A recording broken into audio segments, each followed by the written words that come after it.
Viper 6 alert day issued for Saturday for the potential of some pretty heavy rain. The good news is some of the rain models now are indicating that we may have a little less rain, which makes a lot more sense. We'll talk more about this forecast and what to expect coming up. Right now on News Channel 6 and 7, Georgia is trying to take away a local daycare's license. We'll tell you why they remain open. Also ahead, the Augusta Land Bank is approving the sale of a local park. We'll tell you who's buying it and how it will be used.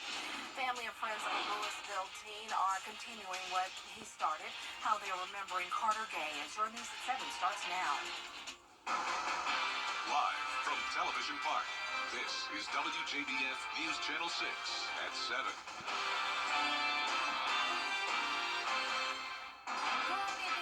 You're watching News Channel 6 at 7. I'm Dee Griffin. Thanks so much for joining us. Coverage you can count on begins as the Georgia Department of Early Care and Learning has filed an action to revoke the license of a Grovetown daycare. Here's Bria Smith with the story. Right from the start is a part of the Georgia Department of Early Care and Learning. After many complaints that are listed on public record, the state has issued a statement saying, right from the start has determined that there were correctable abuses, derelictions, or deficiencies in the operation and management of the Child Care Learning Center, which were brought to the attention of the license holder, but not corrected within a reasonable time. Therefore, this letter serves as a notice that the license to operate Big Blue Marble Grovetown is revoked. We spoke to families who expressed their concerns off camera after their children didn't return home the same way they went to school. A statement from the state saying child sustained over 100 ant bites while on the playground and staff were unaware. This incident resulted in an extreme harm citation. Additionally, this resulted in the third high harm citation in a 12-month period. Right from the start's Chief Communications Officer Reg Griffin tells News Channel 6 this program has had 18 rule violations thus far for the fiscal year 24, while the state average is 2. The facility filed an appeal and will be allowed to stay open while the appeal process plays out. They say, we will vigorously pursue the appeal and work to find a resolution with the licensing agency that will allow us to continue to provide quality care for families in the community. But parents aren't happy with the many incidents that have occurred. And that was Bria Smith reporting. There is no word yet on when a decision on the appeal of the license revocation will be made. For a full list of the rule violations from the state, go to WJBF.com. New tonight, a man wanted for the murder of a former Special Forces sergeant has been arrested. 38-year-old Sergeant John Loudon was found shot to death on Washington Road at Boy Scout Road last week. Well, tonight, investigators say they have arrested Robert Ward for the murder. Ward was found in Beach Island, South Carolina. He was found by the U.S. Marshals Southeastern Task Force with the assistance of the Aiken County Sheriff's Office. Ward is being held in the Aiken County Jail. Well, time now for a first look at our weather with Chief Meteorologist Tim Miller. Tim. Dee, hello. Hi. Welcome to Thursday. Happy Thursday. Yeah, happy Thursday. It's the day before the weekend. And we had a really nice day today. I mean, 75 degrees was our high. Remember, the average high is 69 degrees, so we're well above that. Started out rather mild, about 10 degrees warmer than the average of 42. We'll continue the warmth for tomorrow. Look at that sunset. That's sort of romantic, if you ask me. Current temperature over at Bushfield is 64 degrees, 65 in Aiken, still 70 in Evans, 70 up in McCormick. Still just a lovely evening. They've got plans for tonight, no problems at all. We have a pretty light wind from the southeast, about 5-6 miles per hour. Satellite view shows clouds starting to roll on in and starting to thicken up a little bit, especially to our south. We have the stationary front that's poised to our south. And for the most part, we will remain rain-free. I'm not worried about any rain tonight at all. 52 degrees will be our overnight low. Patchy fog, yeah, pretty much like we had this morning. We'll have that again tomorrow morning off to work and school with that easterly wind around 10. Tomorrow's fine. I mean, I think we're going to be about 70 degrees, a little cooler tomorrow. And then notice the shower chances increase by tomorrow night. So it's tomorrow night through the overnight and then into Saturday. That's why we have a Viper 6 alert day issued for Saturday for the potential of some heavy rain and a few strong storms that now has the potential of maybe even isolated tornadoes. So it's not a big tornadic threat, But that chance is there. We're going to talk about it, and I'll take you hour by hour through what we can expect for Saturday. All coming up in just a few minutes, Dee. All right, thanks so much. Thomas Jefferson Academy is continuing to mourn the loss of 17-year-old Carter Gay, who died a week ago. Now the community is remembering him for his vision and passion for ministry. Graham Lee has the story. Many in the community knew Carter for his strong faith, which led him to recently start a men's ministry here at Your Hope Church. Those in the group say even though he's gone, the ministry will continue in his honor. Along with playing football, one of Carter's other passions was hunting. He was with a group of men cooking breakfast one morning during hunting season when Carter and one of his friends brought up the idea to start a men's ministry. They just started meeting at the beginning of February, but group members say it means the world. Robert Jones has been a longtime friend of Carter's dad. It's very small. It's just started, and it is something very special that is going on, and Carter was a big part of it. He was there and helped us cook, helped us love on folks, and just really did a good job with it. Tonight, the family will honor Carter's life with visitation at Rains Baptist Church. Funeral services will be Friday afternoon at 2 p.m. In Matthews, Graham Lee, WJBF, News Channel 6. C.T. Walker Magnet School administrators and parents have called a meeting with consultants to talk about the future of the school. Although the school is not on the list for upcoming meetings regarding the Richmond County Board of Education's 5-year master plan, many say they were shocked to hear the school, along with others, could possibly be closing. Consultants decided to meet with those who are concerned. I didn't think this meeting was very productive. I don't think that with us not having any of our board members present or just having just the president present and no one from the board to actually answer our questions was not productive at all. We'll have the full details about this meeting coming up tonight at 10 and 11. A neighborhood park is getting a new owner. Augusta National Golf Club is now the owner of the land known as the West Vineland Park. News Channel 6's Isabella Moody has a closer look. The Augusta Land Bank approving the sale of the West Vineland Park on Wednesday. Those in the area are sad to see the park go, but understand why. Some neighbors say they understand why the park would be sold, but are sad to see the park go. People use the park, so it's the National comes and gobbles up places, and that's fine. They pay for it, and some of them they pay dearly for, but taking a park away is not a great thing over here. Many use the park to play with their children or animals in the neighborhood. I do have mixed feelings about it, but I use the park on a daily basis, as do many other people in the neighborhood. Well, I just think it's sad because people do bring their dogs here and play and run, and the kids, play on the playground area. Augusta commissioners voted to give the West Vineland Park to the Augusta Land Bank since it was costing the city money.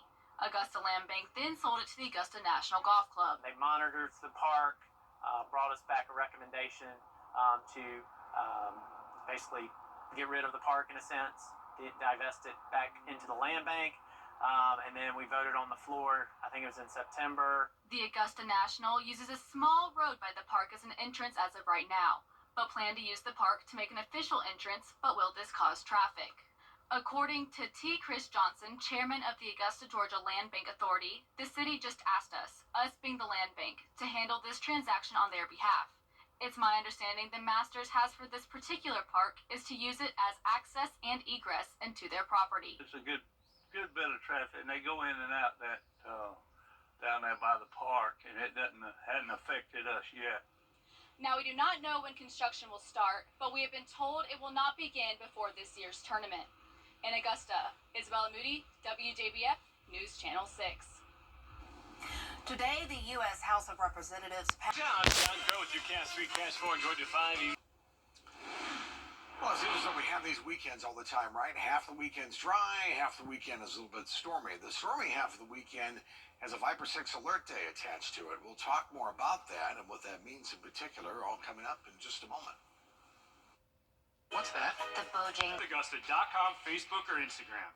Let's face it, News news is complicated. That's why WJBF.com makes it easy.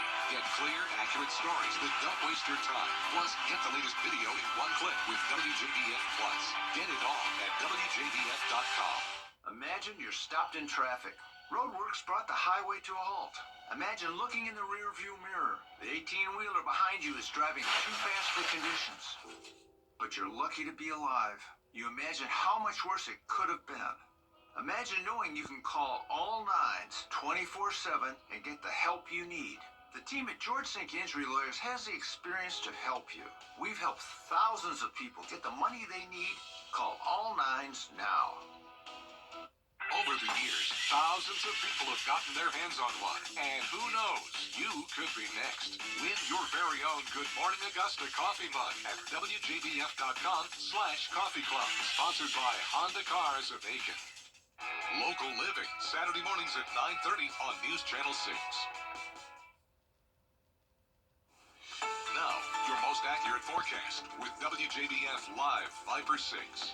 And as we take a look over the next 12 hours, we have ourselves not a bad night. I mean, frankly, we're talking about temperatures that will remain fairly mild into the mid to upper 60s. So all in all, that's really not too bad. Let's take a look outside right now. Our current temperature reading over at Bush Field is 64 degrees. That's nice. Southeast wind about 5 miles per hour. Again, it's been a beautiful day today. So one more time here, we look at the next 12 hours. Notice the fog icon. That's going to be with us as we get through the early morning hours through much of tomorrow morning. Patchy fog tonight, showers late Friday. I think much of tomorrow's dry. Viper 6 alert day now posted for Saturday for the potential of some heavy rain and the possibility of a few isolated strong thunderstorms that have the potential of producing an isolated tornado. So from the Storm Prediction Center already, they have us under a slight risk of severe weather, heavy rain, gusty winds, and then isolated tornado threat. This storm system hasn't even developed yet. So this is things that I've been watching and all the things I see in the models, and I do think we'll have the chance of strong storms. They may lower this to a marginal risk. We'll have to wait and see how this plays out as this system gets more active. We'll have a better idea what's going on. What's going on right now, it's just relatively quiet. We'll zoom in here closer to home. Severe weather out towards the west. But across the two-state, it's just a few clouds starting to roll on in. So the situation is we're going to have plenty of Gulf moisture coming in, and that's going to be the juice needed in this cold front as it plows into that. And the warm front moving towards the north will help produce these showers and thunderstorms. And where these severe storms pan out, that's what we have to sort of wait and see. So really, the shower and storm activity will really start as early as midnight Saturday morning and continue really to our northern viewing area. So everything from north of Augusta, I think we'll get the majority of the rain early. We'll catch a breakthrough mid-morning, and then by afternoon time, we'll watch a line of, again, showers and thunderstorms that will start to develop. At any point, any one of these can produce some pretty heavy downpours, gusty winds, and the possibility of isolated tornadoes. So this will be one round at 1, and then another round comes in around 3 or 4 o'clock, and then that should be the final round before things start to diminish. Remember, as I said in our previous newscast, we had some 4-inch rain totals through Augusta, the central part of the CSRA. I said, that's a little much. And sure enough, the models have now lowered that and moved the heavier rain towards the north, which makes a lot more sense to me. So that's what we're going to have to continue to watch. But still, 2.5 inches of rain is a decent amount of rain for us. Winds will also be a factor, even outside of storms for Saturday. Look at these gusts up to 34 miles per hour, maybe even a 40-plus mile per hour gust through Saturday. As we go through the late afternoon, winds will start to subside some, but still nonetheless, it'll be gusty. So as of tonight, with the caveat, we'll be tweaking this as we go along. Saturday morning through Saturday evening, periods of heavy rain, the potential of gusty winds up to 35 miles per hour, small hail, and a very isolated tornado threat. So again, not a big tornado threat. Don't you worry about that, but the chance is there. But we'll be on top of it all day and all night on Saturday. Tonight, no worries at all. Partly cloudy. Again, maybe a little patchy fog late, 52 the overnight low. Tomorrow we'll see a high of 70 with the showers coming in late Friday night into the overnight then for Saturday. Hence our alert day for Saturday. Don't forget we spring forward this weekend. Turn the clocks ahead 1 hour. Notice next week, sunshine is back, and so are the 70s with mid-70s by Wednesday. That's your forecast. Still ahead, the IVF battle in Alabama rages on. We'll have the details on the new bill passed by state lawmakers when coverage you can count on continues. When bad traffic. Now to the battle over in vitro fertilization in Alabama. The Republican governor signing a new law giving fertility clinics legal cover to restart IVF treatments. Rena Roy has the latest. Welcome relief for many families and doctors in Alabama. Republican Governor Kay Ivey signing a new law that will help restore IVF treatments across the state. All of us care about the families. State lawmakers passing the legislation late Wednesday giving civil and criminal immunity to IVF clinics and patients. With this legal cover, some already restarting IVF treatments today after a 2-week pause. We've kept our lab fully operational so that we be positioned to resume care as soon as possible. Democratic House Minority Leader Anthony Daniels says the bill is a quick fix, but doesn't get to the core issue of the state Supreme Court's ruling that classified frozen embryos as children. This is a quick resuming the services fairly quickly, but it does not address the long-term problem. Some families, like Amanda Draper's, now moving forward with an embryo transfer after an agonizing wait. Definitely the day that it happened, and I figured out everything was going on, I just cried because it hurts our hearts, you know. Prominent anti-abortion groups have supported the state Supreme Court's decision, saying this new law could cause irreversible damage to thousands of embryos, parents, and women. Rena Roy, ABC News, New York.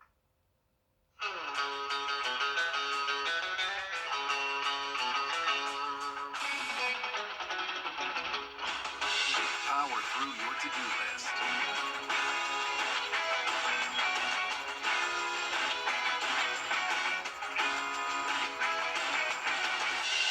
And create a space that really makes a splash.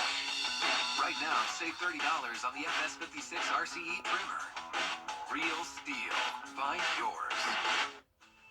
My name is Michael. Well, this smart pup might have just proved that dogs have an internal compass. A Michigan woman was driving her dog to a park when she got into a minor car accident. The crash spooked the dog named Aries, causing her to jump out of the back window of the car and take off. About 20 minutes later, the owner of Aries' doggy daycare called to let her know she had shown up to the location just a mile down the road. Aries has been a regular at this doggy daycare for years, so the owner knew right away it was her and called her owner.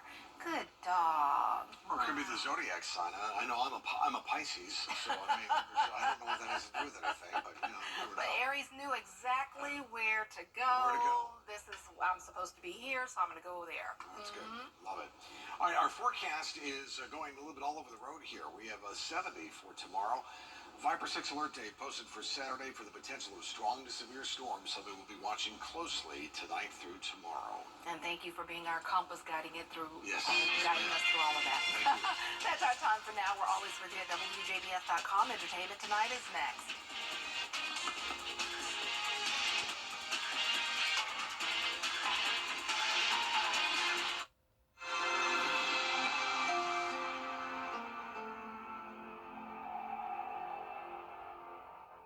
Gatman Heated and Air. It's bow time. What's that? The Bojangler from Bojangles. It's the same bold flavor as the chicken The same? and fries. The same. Not the same. The Bojangler's back. Order in the app to hook 'em while you can. It's bow time. Can you serve? Just like on the field.